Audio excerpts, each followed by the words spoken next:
started in hairdressing at Tony and Guy when I was 16 and done the apprenticeship programme through them, and then from them kind of took the barbering route.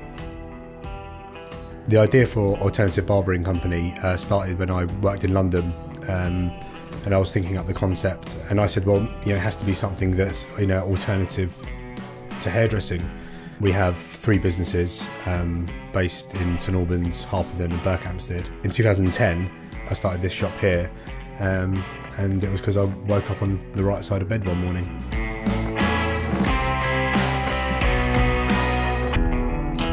Tools are an important part of our industry.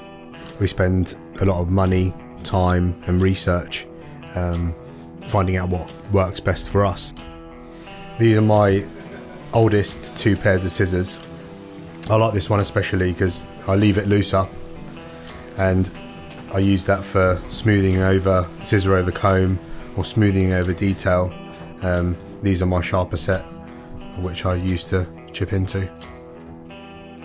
I do most of my hair cutting and texturising on top with these 2 tools. I use this old bashed up razor which has been cutting hair now for about 5-6 years. I do most of my pre-blending and long hair with these 2. I find these really good for current kind of crop styles at the moment. I can get good grip, can round down the fringe quite nicely, so it works well on short hair, it being quite short spindles. The product I tend to use next is American Crew Boost Powder. I find that works really well with the American Crew Control Foam. I tend to use this one more than any other. It tends to work really well. They marry up quite well. This is probably our salon's most used product, the fudge membrane gas. I think this is probably used 90% of the time on our haircuts. I tend to find it works with anything. We can achieve pretty much every style we want with this. These are the Wall Seniors, the anniversary edition. I find I can't really live without these now. They run slightly different power, and the heavy metal back gives me the perfect feel that I like.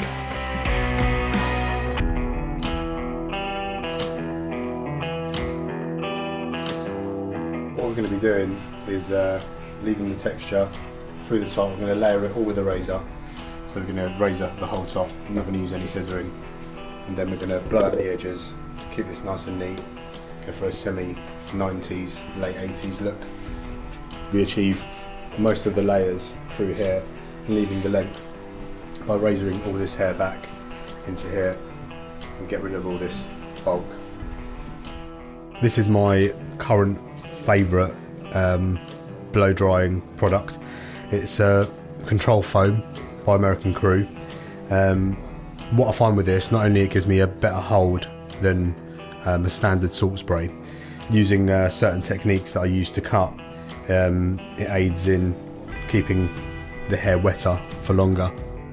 I learnt this technique from a 70-year-old man who never used to use thinning scissors, and the way you judge what you're taking off is by seeking out the bulk, and you concentrate on the razor, taking that bulk line out.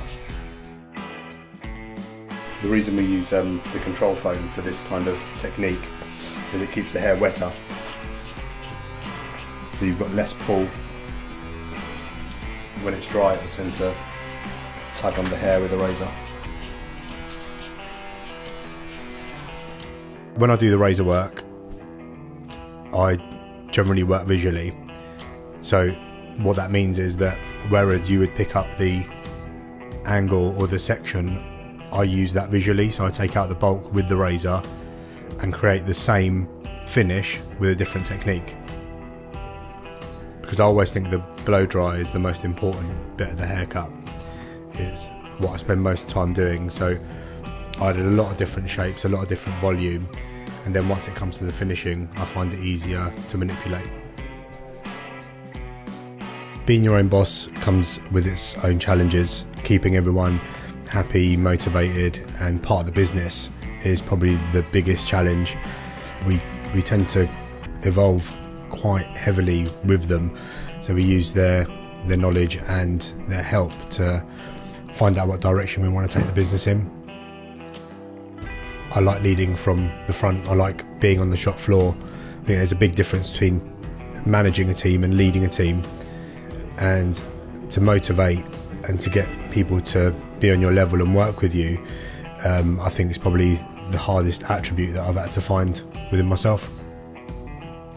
A work-life balance is difficult. I'm not sure I really believe that exists, if I'm being honest. I sometimes look at it as an excuse to justify why we do what we do and why we work hard. It keeps us going, keeps us striving towards something that, like I said, I'm not really sure exists. For a barber coming into the industry, I would recommend networking via social media. I think that has a major part in the direction of what you may want to achieve. It keeps you in the loop with current trends and styles. However, I don't always think it's the be-all and end-all of your career. I think to take yourself away from that sometimes and concentrate on your day-to-day work is also positive.